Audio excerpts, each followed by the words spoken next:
매주 주말 여러분들을 찾아뵙고 있습니다. 안녕하세요. 한밤의 기막힌 투자 주말 방송의 진행을 맡은 아나운서 정다영입니다. 저희 방송은요, 주식 잘 알려주는 동네 백수 오빠라는 코너로 진행되고 있는데요. 해외 증시 이슈와 파생 상품, 투자 전략뿐 아니라 히든 종목까지 드리는 방송이니까요. 끝까지 채널 고정해 주시길 바랍니다. 그럼 오늘 함께 하실 칼리 전문가님 모셔봤는데요. 인사 나눠보도록 하겠습니다. 안녕하세요. 네, 안녕하세요. 반갑습니다. 네, 2주간 실적 이슈 폭풍이 지나가고 잠시 쉬어가는 한 주였습니다. 물론 물가지표 주간이었기 때문에 과거 같으면 정말 봐야 할 것들이 많았는데요. 지난 2주간 너무 큰 이슈가 많았던 탓일까요? 이런 것도 기저효과라고 해야 하나 싶을 정도로 이번 주는 이슈가 크게 없었던 것처럼 지나갔습니다. 미국 증시도 지난주 급등장을 보여준 이후로 이번 주는 조금 쉬어가는 분위기였는데요. 한 주간 어떻게 보내셨을까요? 네, 안녕하세요. 반갑습니다. 이번 한 주 내용 자체 한번 좀 브리핑 같이 보도록 하겠습니다. 일단 이번 주는 아나운서님 잘 설명해 주셨던 것처럼 일단 좀 쉬어가는 한 주였다. 일단 좀 이렇게 총평을 남기고 싶은데, 사실 제가 이제 지난주에도 좀 이런 얘기를 좀 가져왔었어요. 이미 지금 트럼프 랠리 뭐 이런 얘기를 좀 가져가면서 시장이 확실히 주목을 좀 받다 보니까 여기에 따른 제가 일단 좀 단기적인 눌림이나 내용 자체가 만들어질 수밖에 없다. 왜냐하면 워낙 큰 자본이 단기적으로 지금 일단 시장에 투입이 됐거든요. 그럼 이 시장에 대해서 이 단기 자본 같은 경우는 중장기적으로 해석을 보는 게 아니고 너도 나도 약간 투기성인 세력들이 지금 같이 몰리면서 지금 만들어졌었던 과열 구간이었다고 보시면 될 것 같아요.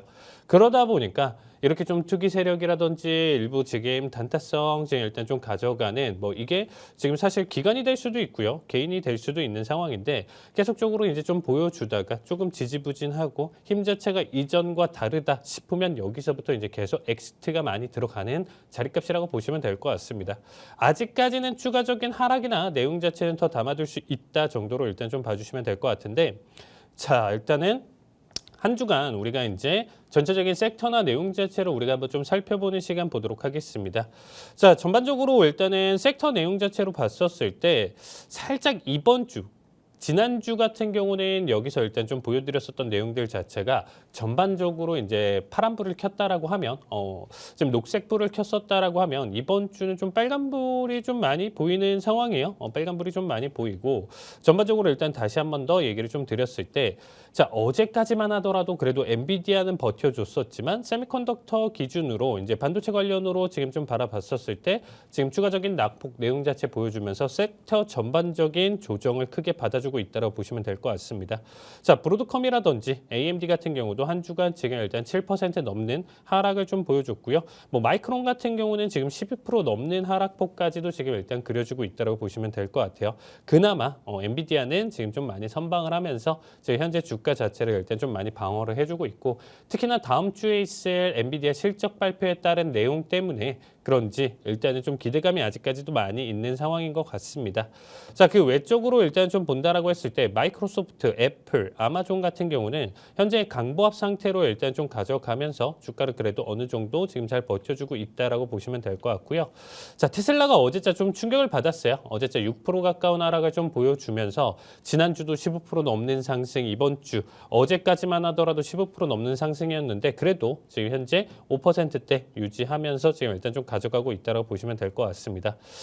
사실상 좀 밑보인 빅테크인데도 좀 밑보인 종목 같은 경우 이제 메타 같은 경우가 확실히 이제 트럼프 당선되고서부터는 확실히 좀 주춤하고 하락 쪽으로 일단 좀 접어든다고 보시면 될 것 같고요. 그 외쪽으로 본다라고 하면 헬스케어 섹터 전반적으로 지금 일단 좀 약세를 지금 좀 가져가고 있는 상황이에요. 저희 지금 일단은 공략 종목 중에 하나인 지금 화이자 같은 경우도 사실 지금 일단 섹터 전반적인 동반 하락에 따른 내용 자체로 일단 일부 지금 눌림 자리값이 좀 만들어지고 있는데 아직까지는 그래도 일단 좀 지켜볼 필요는 있다 이렇게 생각하시면 될 것 같습니다.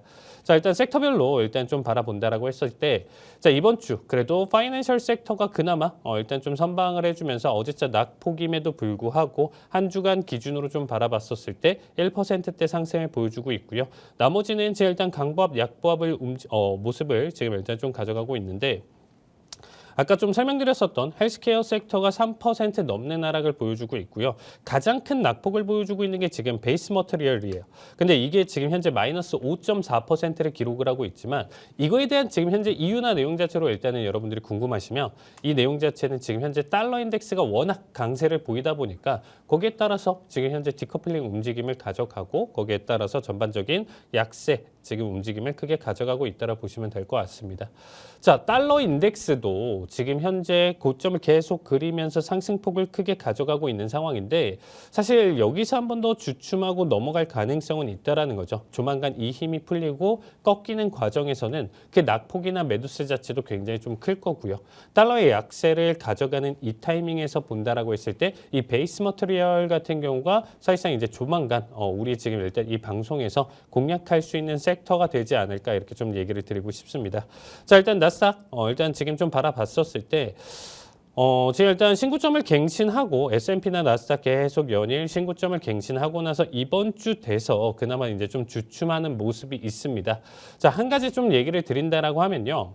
지금 현재 자리값이 그럼 꺾이면서 이제 끝나는 거 아니야? 이렇게 좀 생각하실 수가 있어요. 그게 아니고 지금 현재는 앞에 상승분에 따른 내용 자체에서 일부 눌림, 조정 자체가 일단 만들어지는 거고 제 기준으로는 한 번 더 지금 일단 슈팅 자리값은 더 남았다라고 생각을 하고 있어요. 그래서 다시금 여기서 안도 랠리를 펼칠 수 있는 이 자리값까지 그래서 조만간 타이밍이 나올 것 같습니다. 그래서 아마 지금 일단 최근에 빅테크라든지 전반적으로 지금 미국 주식들 그리고 해외 주식들 좀 가져가는 거 비중 자체는 이제 미국 주식으로 일단 좀 얘기를 드리면 미국 주식 기준으로 일단 좀 최근에 고점 대비 좀 눌려가지고 지금 현재 팔아야 돼 말아야 돼 하시는 분들 같은 경우는 조금만 더 참아보셔도 괜찮을 것 같습니다. 2차 파동에 대한 지금 현재 관점 내용 자체에서 제가 자리값을 한번 설명을 드릴 텐데 지금 일단 22,000 나스닥 기준으로는 나스닥 선물 기준으로는 22,300 자리값을 계속적으로 타겟 자리값으로 삼고 있어요. 이 자리를 가기 위해서는 지금 같은 조정 자리값이 필요했던 거고 다시금 트럼프 그리고 일론 머스크 다시 시장에 등장을 하면서 지금 나와줄 때 다시 한번 좀 강세장으로 돌았을 때 이러한 흐름 자체를 보여줄 수 있다 보니까 연말 같은 경우는 지금 우리가 11월 중순을 가져가고 있죠. 이제 한 달 반 정도 남았는데 연말 기준으로는 그래서 우리가 좀 산타 랠리를 좀 기대를 해볼 수 있지 않을까 이렇게 좀 조심스럽게 생각하고 있습니다. 자세한 내용이나 전략 같은 경우 궁금하신 분들은 QR코드로 참여해 주시면 제가 자세한 내용들 매일매일 브리핑하고 있으니까 많은 참여 부탁드리도록 하겠습니다. 네, 저희 전문가님께서 주간 브리핑 간단하게 해주셨는데요. 아직까지 추가적인 하락이나 내용 자체는 담아갈 수 있다고 해주셨습니다. 그럼 다음으로 저희는 이번 주 지표 발표 빼놓을 수 없겠죠. 이번 주는 물가지표, 소비자 물가지수와 생산자 물가지수 발표가 있었습니다. 지표는 시장 예상치 수준으로 나왔는데 과거의 인플레이션 하락세에 비하면 다소 정체된 모습을 보여주면서 지수에 하방 압력을 가했는데요. 이번 물가지표 현황, 정말로 인플레이션이 다시 정체 구간이 접어든 건지 트럼플레이션 이야기도 있던데 걱정 안 해도 되는지 궁금합니다. 네, 일단은 이번 주 CPI에 대한 내용 자체 PPI를 일단 좀 간단하게 브리핑 드리면요. 자, CPI 같은 경우는 이전치 예상치랑 딱 부합하는 수준으로 나왔어요. 자, 일단은 좀 보시면 아시겠지만 자, 일단 전월치 기준으로 2.6% 헤드라인 같은 경우는 연 단위 기준으로 전년 대비 2.6% 전월치가 나왔는데 예상치도 2.6%였어요. 근데 이번 발표도 2.6%. 지금 월 기준으로도 0.2% 다 똑같이 나와주고 있죠.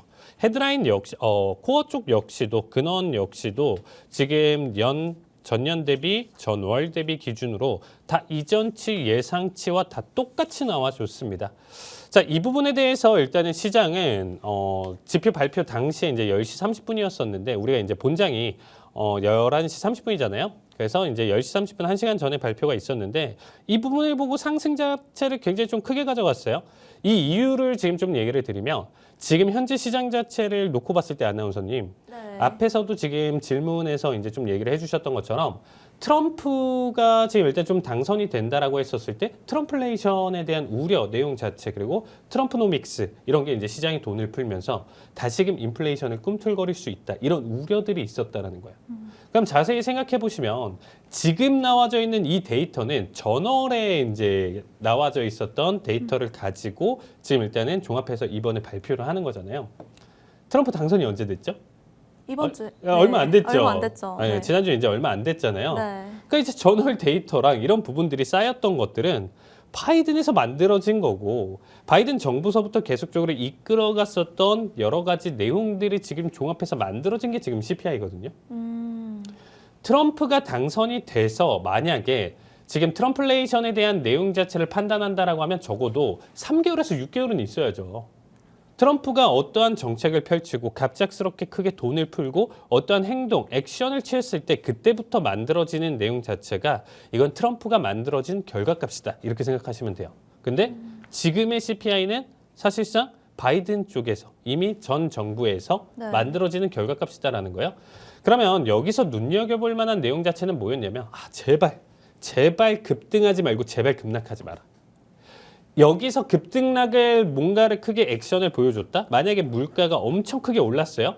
그러면 엄청 크게 올라와주는 모습 액션이 취해졌다라고 하면 이번에도 이렇게 올라가고 지금 금리 인하하면서 결국에는 그 효과 때문에 물가가 안 잡히는데 이거 트럼프 당선까지 되면서 앞으로도 사실상 쉽지 않겠구나 하면서 폭락이 나올 수 있고요.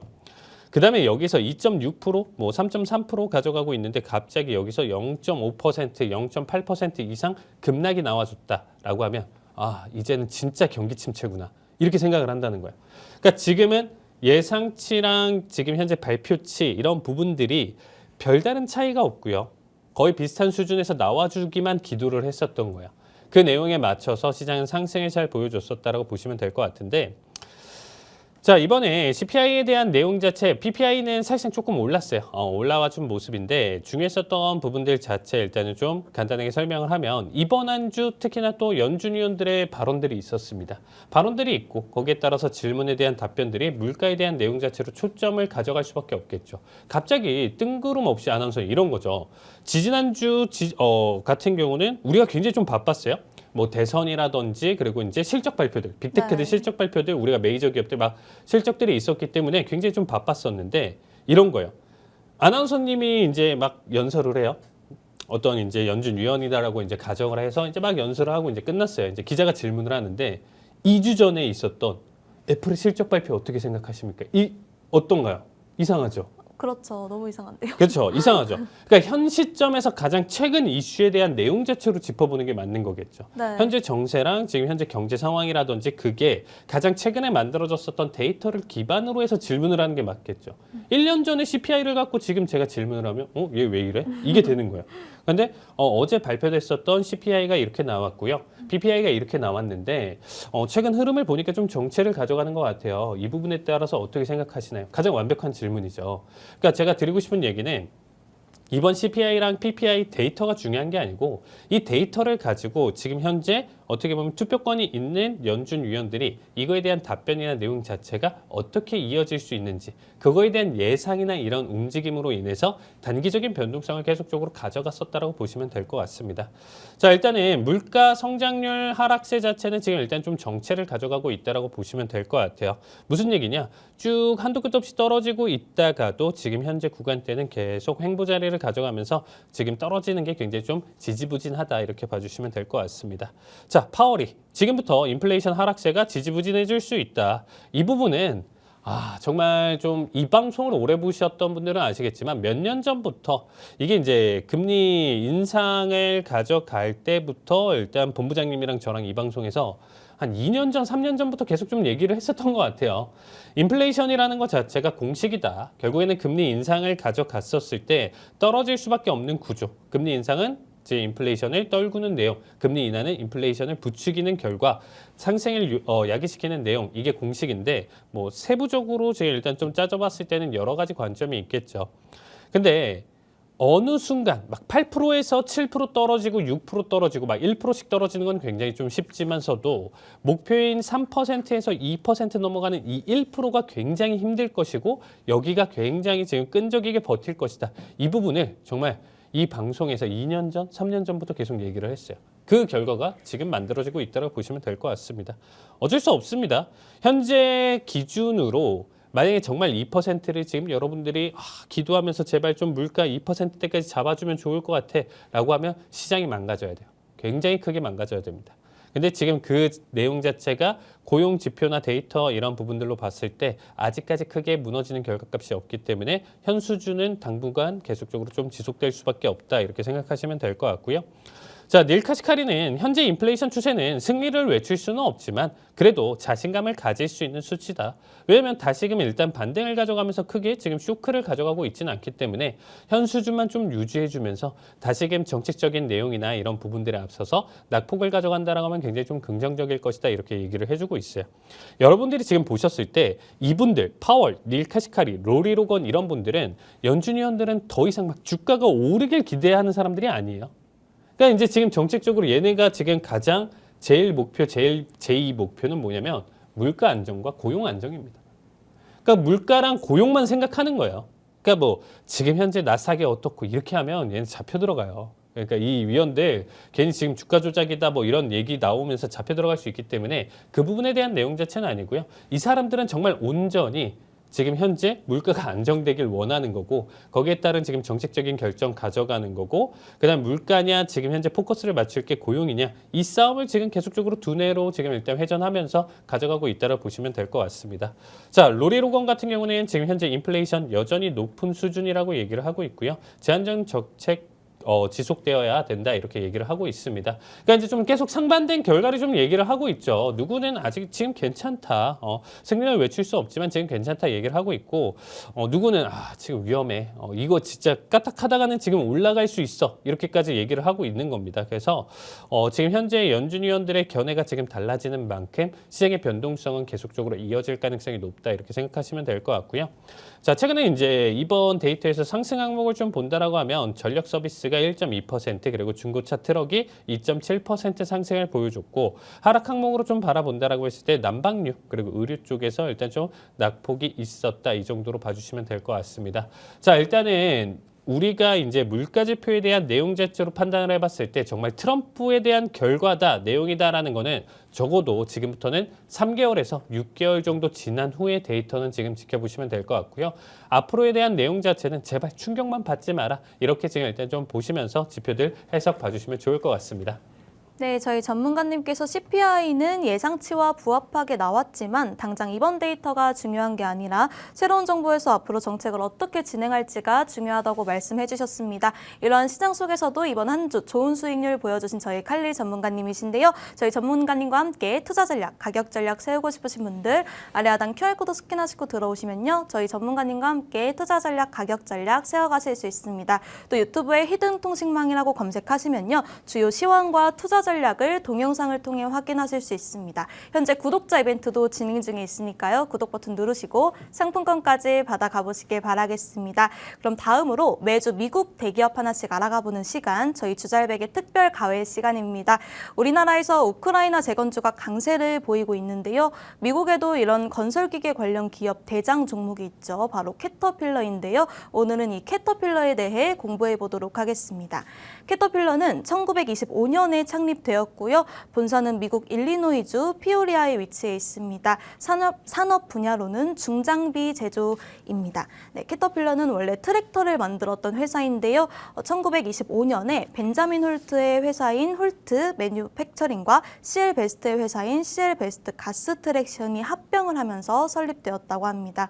경쟁자였던 두 사업가의 강점이 더해져서 캐터필러를 만들어냈다고 하는데요. 당시 시대적 상황을 보면 농업의 중심은 말이었습니다. 점차 말의 역할을 기계가 대신하기 시작하던 시기였는데요. 벤자민 홀트는 1890년에 중기 트랙터를 발명하고 이후 농부들의 삶을 바꾸기 시작했다고 합니다. 그로 인해서 농부들은 말로 일할 때보다 더 오래, 더 저렴하게 일을 하면서 생산성을 높여갔다고 하는데요. 벤자민 홀트의 주요 시장은 북부 캘리포니아의 샌 호아킨 밸리 주변 농경지였는데 이 지형에서는 무거운 중기 트랙터가 진흙에 빠져서 이동에 어려움을 겪을 때가 많이 있었다고 합니다. 이후 1904년에 벤자민 홀트는 이에 착안해서 또 한 번 농업을 바꾸게 되는데요. 바로 군전차를 생각하면 떠오르는 무한궤도 형태를 바퀴를 개발해 서 뒷바퀴를 바꿨다고 합니다. 참고 군전차를 생각하면서 그 뒷바퀴를 바꿨는데 그 전차의 이름이 넘버 77이라는 이름의 트랙터입니다. 오른쪽 이미지가 그 트랙터의 이미지입니다. 네, 참고로 이때 현장을 테스트하는 과정에서 사진작가가 마치 커다란 캐터필러, 그러니까 애벌레가 기어가는 것 같다고 이야기를 하면서 캐터필러라는 표현이 처음으로 등장하기 시작하는데요. 지금의 티커 CAT도 캐터필러에서 따왔다고 합니다. 그 이후에 1909년 캐터필러라는 이름을 단 최초의 홀트 트랙터가 출시가 됐고 나중에 베스트와 합병하면서 새로운 트랙터 회사를 만들 때 사람들에게 친근한 이름이었던 캐터필러를 사용하게 됐다고 합니다. 또 다른 창업자인 CL 베스트는 가솔린 중심으로 기술을 집중하던 인물이었는데요. 당시 최고의 엔진을 장착한 트랙터 등을 제작하면서 경험을 쌓은 인물이기도 합니다. 이 두 사업가의 합병은 제1차 세계대전이라는 배경과도 무관하지 않습니다. 아마 전쟁이 없었다면 합병도 없을 거라고도 말이 있습니다. 네, 전쟁 중에 벤자민 홀트는 정부에 트랙터를 판매했는데요. 그래서 홀트는 많은 판매량을 기록했지만 이때 혁신보다는 생산량에 집중을 해야만 했습니다. 반면 이 시기에 CL베스트는 혁신적인 디자인으로 시장을 장악해 나갔는데요. 결국 전쟁이 끝나고 시장에 기계가 과잉 생산된 상황에서 두 회사는 서로가 필요했습니다. 이후 캐터필러라는 이름의 트랙터 명성과 그리고 CL베스트의 네트워크 제품 라인이 한 회사로 합병하게 되는데요. 벤자민 홀트의 무한궤도 기술과 CL베스트의 가솔린 기술이 만나서 시너지가 났고 두 혁신가들이 힘을 합쳐 캐터필러의 성공을 이끌었다고 합니다. 이후 그들의 혁신의 해라고 불리는 1931년에 캐터필러는 본격적인 성장을 하게 되는데요. 세계 역사상 가장 어두웠던 경기 침체 시기였는데 캐터필러는 위기의 상황에서 제품 혁신에 집중을 하면서 본격적인 성장을 이끌어냈다고 합니다. 캐터필러는 98년이라는 오랜 역사를 가진 기업으로 다우지수에 30년 넘게 포함돼서 인정을 받고 있는 중장비 기계 업체인데요. 자세한 캐터필러의 주가 분석과 최근 이슈 분석은 칼리 전문가님께 부탁드리겠습니다. 네, 일단 캐터필러 여러분들이 아실 거예요. 노란 색깔 중장비들은 네. 이 캐터필러다. 우리나라도 정말 많이 들어와 있고 사실상 정말 어떤 느낌이냐면요.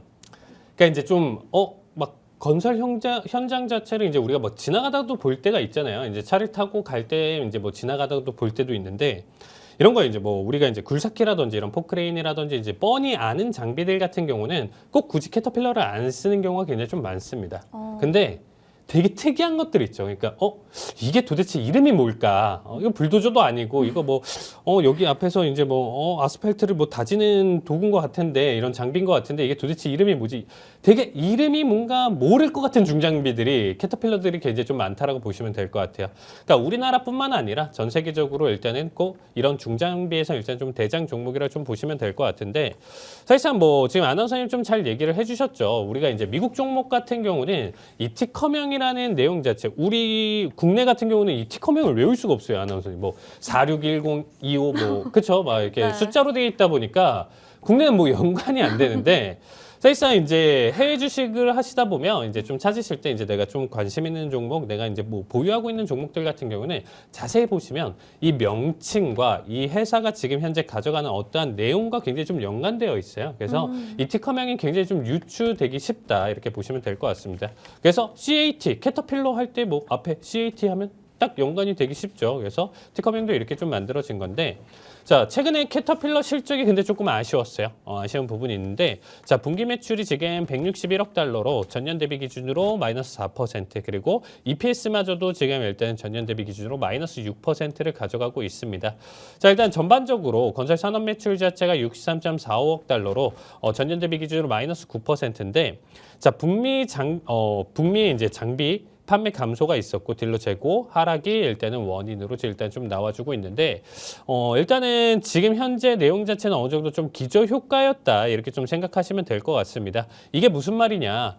최근에 고금리를 많이 유지를 하지 않았냐 이렇게 생각하시면 돼요. 고금리를 계속적으로 유지했었던 이 결과가 지금 몇 년 동안에 대한 내용 자체를 가져갔었기 때문에 캐터필러 입장에서 본다라고 하면 사실상 매출적인 상승이나 내용 자체를 크게 가져가기 굉장히 힘들다라는 거죠. 왜냐면 자, 방송 보시는 분들 잘 생각해 보세요. 지금 현재 얘네가 파는 중장비가 뭐 1,000만 원, 2,000만 원짜리인가요? 기본적으로 다 장비들이 억 단위가 넘어가고요. 어떤 거는 정말 뭐 10억 단위 이상도 넘어갈 거예요.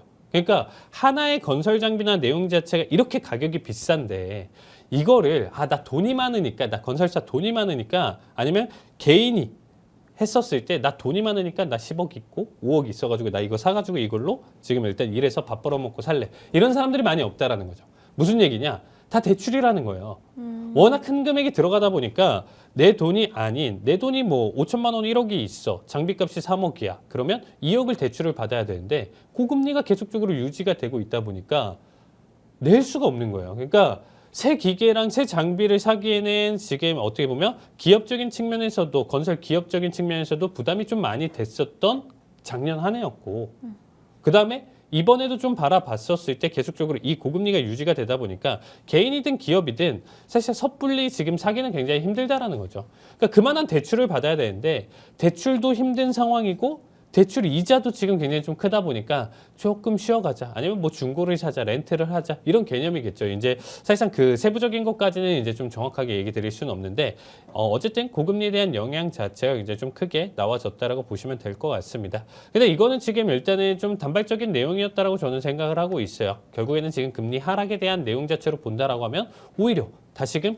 지금 현재 결과에 대한 기저 효과로 인해서 다다음 분기 계속적으로 금리 인하 내용 자체를 받아줬을 때는 오히려 그 악재를 딛고 상승 흐름 자체를 가져갈 가능성이 높기 때문에 이런 부분들로 일단 좀 봐주시면 될 것 같고, 특히나 이제 러시아 우크라이나 이제 전쟁에서 표현은 좀 그래요, 아나운서님. 우리가 전쟁 수혜 종목을 가져간다 이렇게 챙기면 안 되는 거예요. 네. 사실상 이제 전쟁이 났는데 여기서 기회를 보고 이거 수익 나고 나는 돈 벌었다, 니네는 전쟁한다, 이런 개념은 아닙니다. 근데 우리가 전체적인 큰 그림으로 일단 좀 바라봤었을 때 어쨌든 이제는 좀 전쟁에 대한 장기화, 이게 트럼프 대통령이 이제 당선이 됐다라고 해서 네. 이 전쟁이 무조건 종식될 거야 기대감이 아니고, 이게 지금 오랫동안 싸웠어요. 싸우고 이제 피해도 엄청 크기 때문에 거기에 따라서 일부 지금 휴전이라든지 이런 부분들이 이제 갈 시간이 됐기 때문에 얘기를 드리는 겁니다.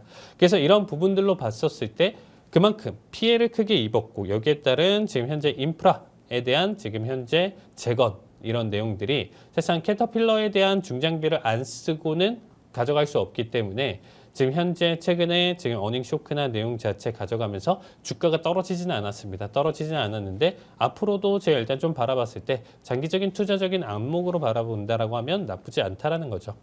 최근에 이제 좀 악재에 대한 또 내용 자체를 좀 본다라고 하면 캐터필러 내부자가 지금 1,300만 달러 규모의 지금 주식 매도를 가져갔다라는 얘기가 있습니다. 그러니까 이제 어떻게 보면 우리도 알겠지만 이제 내부자라고 하면 이 1,300만 달러라고 했었을 때 얼마인가요? 어마무시하죠, 금액대가. 네. 100억대가 넘잖아요, 따지고 보면. 그러니까 이제 단기적으로 이렇게 내부자, 근데 이만한 금액을 가져가는 게 캐터필러에 그냥 종사하는 직원 한 명일까요? 뭐 말단 직원, 말단이라는 표현은 그렇지만 가장 이제 뭐 지금 일단 가져온 기업 이제 직원들이 뭐 월급 얼마 안 되는 직원이 1,300만 달러의 규모 지금을 규모 주식을 매도를 할 수가 없는 상황이잖아요. 적어도 이제 임직원이라든지 이제 CEO라든지 좀 관련돼 있는 사람들의 지금 일단 대규모 매도가 있다 보니까 이거 역시 우리나라도 가장 큰 악재로 좀 판단을 해볼 수 있는 내용인 거죠. 그래서 캐터필러 내용 자체로 본다라고 하면 최근에 이제 어닝 쇼크라든지 내부자 지금 일단은 주식 매도라든지 이런 부분들이 단기적으로 지금 좀 눌림이나 내용 자체를 만들어질 수는 있다라는 거죠. 저는 이게 트리거라고 생각을 하고 있어요. 그리고 일단 또 하나 볼만한 내용 중에 하나가 에버코어에서 이제 트럼프 당선에 따른 캐터필러 평가가 지금 현재 중립에서 시장 수익률 하향을 했습니다. 이 부분은 뭐냐? 트럼프 때문이다 이런 내용 자체보다는 앞에서 좀 설명드렸던 것처럼 지금 현재 고금리에 대한 유지 내용들 자체가 중장비에 대한 구매 어려움 자체가 아직까지도 있는 상황이고요. 일단 좀 이따가 좀 얘기는 드릴 테지만 파월이 일단 이런 얘기를 했어요. 이번에 연설에서 어떻게 보면 지금 현재 금리 인하 뭐 이렇게 너무 서두를 필요 없다 이런 얘기를 가져왔습니다. 지금 해봤자 50bp 내렸고 이제 와서 25bp 추가적으로 내린 거거든요.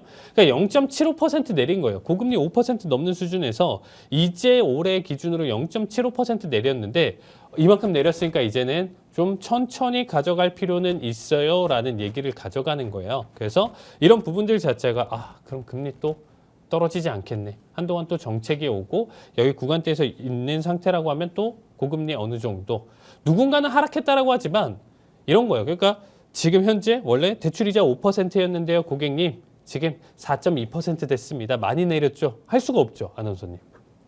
뭐 5% 기준으로 많이 내리긴 했지만 그거나 막 2%, 1%가 되면 진짜 많이 내린 건데 네. 5% 기준으로 4% 수준은 사실상 별로 내린 건 아니에요. 그래서 지금 캐터필러 주가를 본다라고 하면 어떻게 보면 러시아 우크라이나 전쟁 자체가 계속적으로 좀 수혜가 됐었다라고 좀 보시면 될 것 같습니다. 이미 코로나 쇼크 이후서부터 지속적으로 주가에 큰 조정 없이 상승 자체를 계속 보여주고 있는데 제가 지금 드리고 싶은 얘기는 당장에 우리가 러시아 우크라이나 지금 일단은 뭐 또 다시 뭐 휴전 협상이나 이런 부분들 조만간 나와준다라고 하면 현재 자리값에서 이제 또 타이밍 보고 사야 되는 거 아니냐 이렇게 생각하실 수 있는데 아니에요. 현재 자리값이 어떻게 보면 제가 일단 좀 맥시멈 고점에 대한 내용 자체로 좀 살펴볼 만큼 이미 400짜리에 대한 라운드 피겨도 지금 일단 좀 받아주는 것 같고요. 현재 자리값에서는 단기간에 지금 일단 좀 조정 장세를 만들어질 가능성이 높습니다. 저는 고점이라고 좀 생각하는 자리값이라고 지금 좀 보여주고 있고 캐터필러 같은 경우는 우리가 타이밍을 보자는 거죠. 얘네가 지금 30년 넘게 다우에 상장이 되면서 지금 오랫동안 지속적인 성장을 보여줬는데 현재 구간대 일단 조정이 나와줄 타이밍이다라는 겁니다.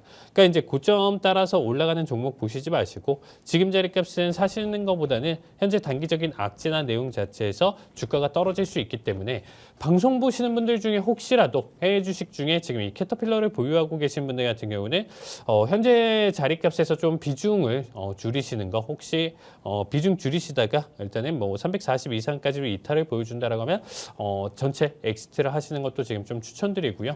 우리가 지금 이 공부를 했기 때문에 중장비 업체 결국에는 우크라이나라든지 지금 우리가 이스라엘 그리고 이란 사태도 있기 때문에 전 세계적으로 지금 전쟁에 대한 이슈 내용들 점점점 확전이 되면서 커진다라고 하면 결국에는 우리가 1년, 2년, 3년에 대한 미래를 바라봤었을 때 재건 인프라에 대한 내용 자체는 떠올릴 수 있다라는 겁니다. 그래서 이 종목 제가 지금 일단 좀 바라봤을 때 300까지도 이탈할 가능성은 있다라고 생각을 해요. 300짜리 값 이탈하고 최대치 본다라고 하면 230까지 떨어질 가능성은 있는데 이런 특정 구간대마다 좋은 매집 타이밍이다라고 지금 좀 얘기를 드리고 싶고 캐터필러 같은 경우는 지금부터는 좀 조정이나 내용 자체가 충분히 받아줬을 때 접근하시는 거 추천드리도록 하겠습니다. 네, 저희 전문가님께서 캐터필러의 최근 실적은 아쉬웠다고 하는데요. 하지만 전쟁이 종식될 가능성이 앞으로 많은 상황에서 장기적인 투자로 봤을 때는 나쁘지 않다고 말씀해 주시면서 하지만 현재 자리에서는 단기간 조정 장세가 이어질 가능성이 있다고 말씀해 주셨습니다. 저희 전문가님과 함께 자세한 투자 전략, 가격 전략 세우고 싶으신 분들 아래 하단 QR코드 스캔하시고 들어오셔서 함께 하시길 바라겠습니다. 그럼 저희는 다음 이슈 질문으로 넘어가 보도록 할 텐데요. 한국 시간으로 금요일 새벽에 파월 의장이 댈러스에서 있었던 행사에서 연설이 있었습니다. 이번 물가지표에 대한 파월의 견해와 트럼프 2기 행정부에 대한 그의 생각을 들어볼 수 있는 좋은 기회였는데요. 관련한 내용들과 향후 시장 대응 방안 어떻게 보고 계실까요? 네, 일단은 파월 연설 일단 좀 간단하게 좀 다시 요약을 해보면요. 이전부터 계속 얘기가 나왔어요. 이제 너 트럼프 당선됐으니까 너 어떻게 할래? 네. 트럼프가 너 자른다라고 하면 너 어떻게 할래? 너 물러날래? 이런 질문이 지금 계속 나와주고 있거든요. 그러니까 의장 임기 끝까지 확실히 일할 것이라고 얘기를 했어요. 그러니까 강조하죠. 나 이번 임기 이건 다 채울 거야. 그리고 여기서 지금 만들어진 정책 가져갈 테니까 일단은 이 내용에 대해서 일단 좀 한번 설명을 했었고, 자 트럼프의 이제 해임 압박 질문에 따라서 법적으로 이거 불가능하니까 쟤 못해. 트럼프 절대 못해라고 하면서 나 그래도 내 갈 길 갈 거야. 어차피 나 이번 임기 끝나고 다시 일단은 안 뽑아줄 거니까 일단 못하니까 어쨌든 난 여기까지는 확실하게 나 하고 싶은 대로 할 거야 라고 지금 일단 좀 강조하고 있다고 보시면 될 것 같습니다. 자 일단은 그래서 더 매파적으로 그리고 본인이 계속적으로 사실 파월에 대한 연설이나 내용 자체는 비단 지금 우리가 미국 주식뿐만 아니라 말 한마디에 우리나라 증시까지도 출렁거리기 때문에 증시 지금 일단은 계속적으로 오래 대응하셨던 분들은 꼭 파월이 등장하는 날 같은 경우는 꼭 오전이든 새벽 시간이든 많이 챙겨들 보세요. 근데 파월의 스탠스가 계속적으로 좀 변화를 합니다. 아나운서님 그거 아세요? 막 파월이 오늘 스탠스나 내용 자체가 강하다, 약하다, 중립이다 이런 게 넥타이 색깔로도 알 수 있어요. 정말요? 네, 넥타이 색깔에 따라서도 본인의 그 내용 자체를 어필할 때도 굉장히 좀 많고요. 그러니까 이제 약간 회색 같은 경우는 좀 중립으로 좀 판단을 할 수 있고, 뭐 네. 빨간색이냐, 파란색이냐, 우리가 이제 뭐 이렇게 좀 생각할 수 있는 부분들 자체가 어느 정도 뉘앙스나 이런 부분들을 좀 풍긴다라고 보시면 될 것 같아요. 자, 거기에 따라서 일단 좀 얘기를 좀 드리면, 이제는 파월이 더 이상, 나 이제 표현은 좀 그렇지만, 이제 뭐 말년이고 우리가 좀 아나운서 좀 잘 모르실 수 있는데 이제 좀 말년 병장가 같은 존재예요. 굉장히 좀 무섭거든요. 이제 간부들도 함부로 못 합니다. 그러니까 지금 막 얘기를 하면 그냥 이제 뭐 대들고 어쩔래. 그러니까 지금 현재 뭐 영창만 안 가면 되는 거 아니야. 이런 거잖아요. 이제 사실상 파월이 불법만 안 저질러서 지금 일단 강제 사임을 하는 정도가 아닌 이상은 지금 현재 나 하고 싶은 대로 할래요. 어떻게 보면. 그래서 오히려 앞으로의 좀 파월과 지금 트럼프 간의 좀 대치가 좀 재밌지 않을까라는 생각이 들고 있어요. 그렇다고 해서 파월이 지금 시장에서 일단 좀 나 이제 떠나니까 이제 막장으로 아무렇게나 할 거야는 아니고요. 네. 어떻게 보면 그동안은 조심조심했어요. 그러니까 아까도 좀 설명드렸던 게 뭐 재임하기 전에는 굉장히 좀 조심했어요. 데이터 디펜던스 보고요. 뭐 말만 하면 다 중립이에요. 그냥 무슨 질문만 하면 데이터 보고요. 뭐 이거 좀 보고 계속 둘러대는 거죠. 그러니까 확실한 본인 의사나 내용 자체를 전달하는 게 아니고 조금 둘러서 계속 얘기를 하면서 중립적으로 어떻게든 표현하려고 노력을 했어요. 그래서 그때 당시에 이제 저도 라이브로 계속 시청을 했었던 이유가 뭐냐면 뉘앙스를 보려고. 중립이지만서도 어디 쪽이 조금 더 가까이 있냐 없냐의 차이는 있거든요. 그래서 그 뉘앙스 찾아내는 게 굉장히 좀 어려웠습니다. 그래서 그때 당시에 이제 방송 때 이제 이렇게 지금 브리핑을 하면서 가져갔을 때 그 티끌 같은 브리핑 내용 자체 영어 단어로 본다라고 하면 뭐 이분을 썼냐 안 썼냐 뭐 이런 내용인 거예요. 이분도 그럼에도 불구하고 뭐 이러한 사소한 내용 자체까지도 굉장히 상세하게 좀 볼 수가 있었기 때문에 뭐 그냥 해석만 가지고 있는 게 아니고 원문 그대로도 지금 분석을 하면서 가져갔었던 구간이 이제 뭐 한 2년 전 뭐 이렇게 있었습니다. 근데 지금 와서는 좀 명확해요. 명확하게 일단은 좀 가져가고 있는 내용인데 현재 인플레이션은 연준 목표에 근접했으나 도달한 건 아니야라는 얘기를 했어요. 이게 뭐냐면 원래 몇 년 전부터 지금 일단 금리 인상 나도 인플레 파이터가 될 거야 파월 입장에서는 우리 2% 도달하기 전까지는 절대 금리 인하 안 해 이러다가 더 이상 안 되는 수준까지 왔죠. 원래는 데이터 기준으로 본다라고 했을 때 올 초나 이렇게 봤을 때 2% 초반이 근접을 했어야 되는데 안 된 거예요. 근데 이게 계속 끌고 갈 수는 없다라는 거죠. 내년, 내후년까지 끌고 갈 수는 없죠. 그래서 선택을 한 거예요. 2.9%, 8%? 이 정도면 우리 근접했어. 라고 하면서 어느 정도 인정을 하면서 금리 인하를 한 거거든요. 그래서 근접했다라는 표현을 여기서 가져간 거고 도달은 한 거 아니야. 라는 얘기로 지금 풀어냈다고 보시면 될 것 같습니다. 자, 이번 물가 데이터를 통해서 10월 PCE 같은 경우에 2.8% 상승 전망을 가져가고 있습니다. 자, 8, 9월 데이터보다는 지금 일단 소폭 상승한 수치인데 PCE 같은 경우는 시장이 그렇게까지 충격을 주지는 않아요. CPI, PPI 데이터를 가지고 나와주기 때문에 예상치에 지금 최근 데이터를 계속적으로 바라봤을 때 크게 벗어나는 움직임을 보여주고 있지는 않습니다. 자, 일단 연설 내용 자체. 자, 트럼프의 경제 정책 그리고 통화 정책에 영향이 있나라는 질문을 가져왔는데 경제 정책이 미칠 영향을 미리 예견하지 않는다. 정책이 시행되고 그 결과가 데이터로 나타날 때까지 기다릴 것. 그래서 앞에서 제가 좀 설명드렸던 것처럼 3개월에서 6개월 정도 당선되고 나서 얘가 지금 뭐 트럼프가 어떤 행동 액션을 취하냐에 따라서 달라질 거고 거기에 따라서 데이터 나와주는 거에 맞춰서 우리도 대응을 하겠다라는 얘기입니다. 그리고 노동시장에 대한 이민자 대규모 추방 이거는 아마 정말 트럼프가 강조하면서 가져갈 것이에요. 그래서 이 내용에 따라서 노동자가 줄어들면 그만큼 일자리도 줄어들 것이고 다만 이 내용 때문에 지금 안 돼. 트럼프가 당선됐으면 안 됐어. 이렇게 뉘앙스를 펼칠 수는 없잖아요. 대놓고. 네. 그래서 정치적 이슈에 대해서는 지금 가능한 지금 좀 거리를 두고 싶다. 지금 얘기하지 마라. 나한테 좀 얘기하지 마. 정치적으로. 지금 연결된 거 얘기하지 마. 이런 얘기를 가져간 거고 관세 정책에 대한 견해인데 6년 전 어떻게 보면 관세 부과 당시에는 인플레이션은 그때는 계속적으로 좀 낮았고 기대치 자체도 좀 낮았다. 그때 당시 상황이랑 지금 다르다는 거죠. 그때는 인플레도 낮고 이런 상태에서 관세 부과하고 이런 내용에서 이렇게 크게 영향을 끼치지 않았었는데 지금 봐라. 지금 많이 다른 상황인데 이런 부분들이 결국 데이터로 나타나야 대응을 할 것이다. 지금 여러분들 지금 좀 지켜보세요. 트럼프가 지금 정책하고 관세 정책, 노동시장 이런 거 다 하면 결국에는 다시 인플레이션 깨어날 거고 그 나와준 내용들 자체를 우리가 치워야 돼요. 이런 내용들을 조금 돌려서 말하는 거죠. 우리가 데이터 디펜던스 하는 거 결국엔 트럼프 때문에 올라오는 거 우리 또 부랴부랴 낮춰야 되는 거고 그러면 인플레이션 낮추기 위해서는 금리 동결을 또 지속할 수도 있는 거고 혹은 금리 인상 카드도 다시 꺼낼 수도 있다. 이런 내용이다라고 보시면 될 것 같아요. 그래서 지금 현재 우리가 좀 여러분들이 좀 바라보셨을 때 파월 연설이나 내용 자체를 통해서 본다라고 하면 앞으로 간의 충돌은 계속적으로 있다라고 하더라도 지금 독립적인 기구로 파월은 앞으로 본인들이 그래도 나아서 지금 현재 경제 상황에 맞춰서 할 일들을 할 것이다 이렇게 보시면 될 것 같습니다.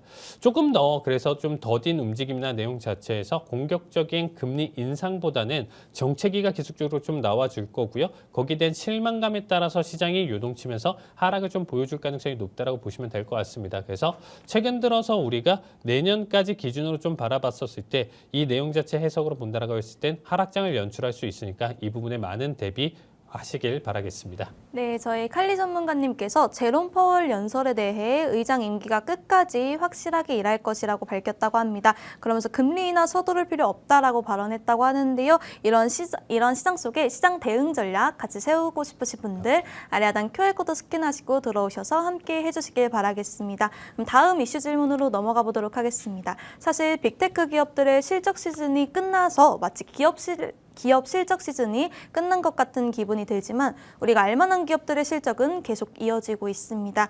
그 와중에 칼리 전문가님이 이 기업은 지금 한번 볼만하다라고 꼭 소개할 시간을 달라고 말씀해 주신 기업이 있는데요. 어제자 실적 발표 이후 강한 상승세를 보였던 디즈니입니다. 이번 실적에서 어떤 이슈가 있었는지 그리고 가격 전략은 어떻게 되는지 칼리 전문가님의 견해 들어보도록 하겠습니다. 네, 일단 디즈니 좀 깜짝 놀랐습니다. 10% 넘는 급등도 좀 보여줬었어요. 그러다가 이제 6%대로 일단 좀 마감을 보여줬는데, 자, 실적 자체가 일단은 서프라이즈를 보여주면서 무려 $115 이상까지도 지금 일단은 치고 넘어왔습니다. 갭 띄우고 지금 좀 넘겼었던 자리값이 이미 $110였고, 거기에서 치고 넘어갔었던 힘 자체가 워낙 강했었는데, 자, 디즈니 한번 좀 보시면 사실상 넷플릭스에 계속 밀리면서 여기에 대한 내용 자체가 그렇게 주목을 받지 못했었는데, 자, 분기 매출 $226억 달러로 전년 대비 6% 증가 보여줬고요. 자, 연간 매출 같은 경우는 지금 전년 대비 기준으로 3% 증가 흐름 자체를 보여주고 있습니다. 자, 인사이드 아웃 2 그리고 데드풀 울버린 성공적인 흥행을 지금 계속적으로 가져가고 있고 디즈니 플러스 1.74억 명 달성을 보여주고 있습니다. 저 역시도 아나운서님 넷플릭스 다음으로 결제했던 게 지금 디즈니예요. 그러니까 뭐 사실 볼만한 내용들 뭐 드라마라든지 이런 부분들이 계속적으로 좀 업데이트가 잘 돼 있기 때문에 좀 나쁘지는 않은 것 같습니다. 뭐 가격적인 부분이나 이런 부분들 그래서 아마 이제 좀 선호도에 대한 차이인데 지금 일단은 지속적인 성장 흐름 자체를 잘 보여주고 있고요. 자, 구독자 증가가 굉장히 좀 중요하다. 일단은 미국 캐나다는 제가 5,600만 명 기준으로 200만 증가를 보여줬고요. 글로벌 전체 구독자 그러니까 미국 캐나다가 사실상 거의 다라고 보시면 되겠죠. 그래서 글로벌 전체는 6,670만 명인데 이제 500만이나 증가 흐름을 보여줬어요. 그만큼 제 어닝 서프라이즈를 잘 보여줬다고 보시면 될 것 같고 지금 일단은 디즈니 스튜디오에서 최고의 실적 스트리밍 부분에서 이제 수익성 개선을 보여주고 60개 에이미상을 수상을 했습니다. 지금 라이브 스포츠 스트리밍 수익 성장도 보여주고 있고 다양한 신작 발표에 대한 계획까지도 있기 때문에 자, 디즈니에 대한 성장 내용 자체를 지금 좀 살펴본다라고 했었을 때 최근에 이제 주가가 지지부진했어요. 현재 자리값 기준으로도 고점을 재차 다시금 돌파를 해준다라고 하면 상승에 대한 내용 자체 이전에 눌림 자리값을 충분히 회복을 해줄 수 있는 자리값이라고 보시면 될 것 같습니다. 이제는 OTT 시장 자체가 경쟁이 아닌 이렇게 지금 좀 살아남은 탑3 종목들 같은 경우는 오히려 동반 상승에 대한 길로 가져갈 가능성이 높지 않을까라는 생각을 하고 있습니다. 그래서 지금 현재에 대한 주가 내용 자체를 지금 좀 판단을 해봤을 때 상승에 대한 기대값이 충분히 있는 자리값이라고 보시면 될 것 같고요. 오히려 전고 돌파를 지금 잘 보여준다라고 하면 추가적인 상승이나 내용 자체는 다시금 $190 부근대까지 기대값은 가져갈 수 있다. 이렇게 봐주시면 좋을 것 같습니다. 네, 저희 전문가님께서 디즈니의 분기 매출이 전년 대비 6% 증가, 연간 매출은 3% 증가했다고 하는데요. 지속적인 성장 흐름을 보여주는 기업이라고 말씀해 주셨습니다. 저희 전문가님과 함께 가격 전략, 투자 전략 세우고 싶으신 분들 아래 하단 QR코드 스캔하시고 들어오시면요. 저희 전문가님과 함께 투자 전략 세워가실 수 있고요. 유튜브에 히든 통신망이라고 검색하셔도 주요 시황과 투자 전략을 동영상을 통해서 확인하실 수 있습니다. 현재 구독자 이벤트도 진행 중에 있으니까요. 구독 버튼 누르시고 상품권까지 받아가 보시길 바라겠습니다. 다음으로 여러분들이 칼리 전문가님의 실전 매매 영상 너무 궁금해하실 것 같아서 준비해봤으니까요. 영상 보고 오도록 하겠습니다. 자, 69자리값 재차 매도 체결. 자, 세 번째 도전입니다. 자, 이제 좀 가자. 자, 51자리값 1청 봐주시면 될 것 같고요. 21,251 1차 청산 봐야 되는 자리값 1.50. 자, 두 틱. 자, 51 터치. 자, 잘 나와줬습니다. 자, 일단은 1청 자리값은 나와줬어요. 자, 멘징할 수 있는 자리값 나와줬고 앞에서 너무 흔들었습니다. 잘 보여주고 있습니다. 자, 21,231 자리값 2차 청산. 자, 2차 청산 보통 안 드리는데 자, 일단은 800불 자리값 2차 청산 봐주시면 될 것 같고요. 5초 44분 마감.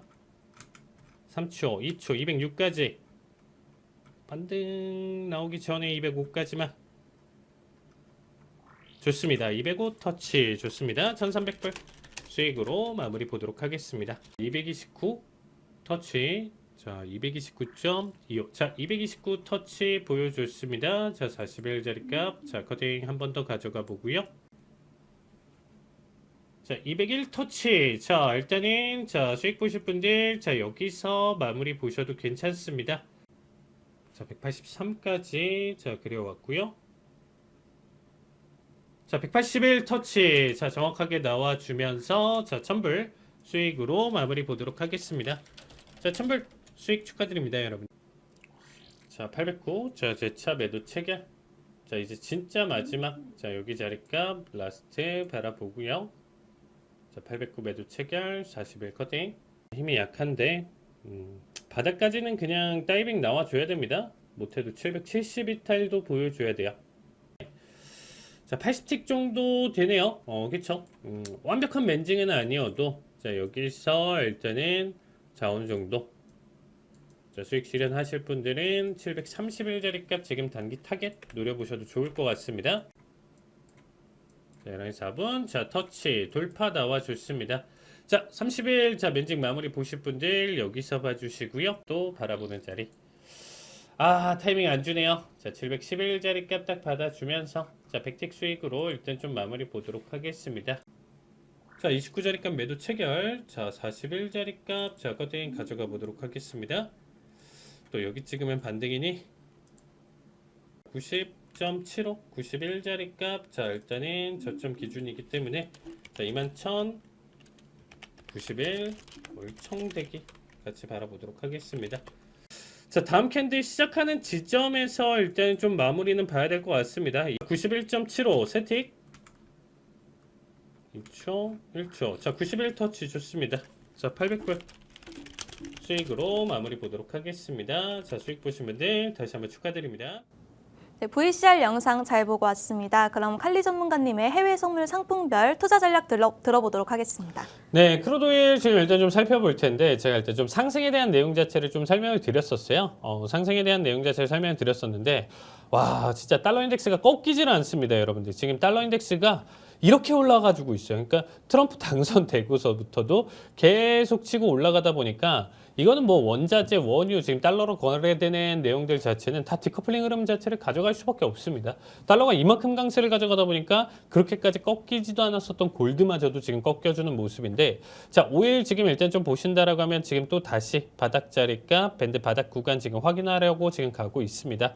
현재 자리값 기준으로는 다시금 66달러 이탈 자리값을 한번 좀 보여줄 수 있다라고 생각하고 있어요.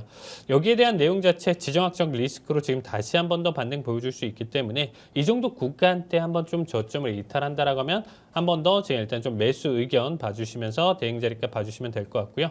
자, 골드가 정말 지금 뭐 안 꺾일 만한 내용 자체였었는데 2,800 이후서부터 정말 강하게 꺾였습니다. 거의 뭐 300 이상 꺾여줬는데 자, 지금 일단은 상승분에 따른 내용 자체에서 하락이다라고 보시면 될 것 같아요. 단기적인 내용 자체로도 지금 좀 살펴본다라고 했었을 때 추가 하락 지금 일단 확실히 꺾여줬기 때문에 골드 같은 경우는 2,500 초반선까지는 충분히 받아줄 수 있다고 보시면 될 것 같고요. 자, 나스닥 지금 현재 830짜리 값 가져간 뒤에 다시금 22,300대까지 상승 가능성 높다 이렇게 봐주시면 될 것 같고요. 마지막으로 구리 역시도 지금 현재 달러 인덱스에 대한 강세 때문에 지금 일단 좀 돌파를 못 해줬기 때문에 자, 한 번 더 저점 4달러 이상 지금 이탈을 보여준다라고 하면 여기서 다시 한번 매수 타이밍 봐주시면 좋을 것 같습니다. 네, 크루드 오일 현재 자리값 기준으로 지정학적 리스크로 인해서 반등을 보여줄 수 있는 자리라고 말씀해 주셨습니다. 네, 저희 한밤 주잘백에서 준비한 소식은 여기까지입니다. 본 방송에서 제공되는 정보는 투자 판단에 대한 참고 자료일 뿐이며 해당 종목의 가치 또는 상승과 하락을 보장하지 않습니다. 오늘도 시청해 주신 여러분 고맙습니다.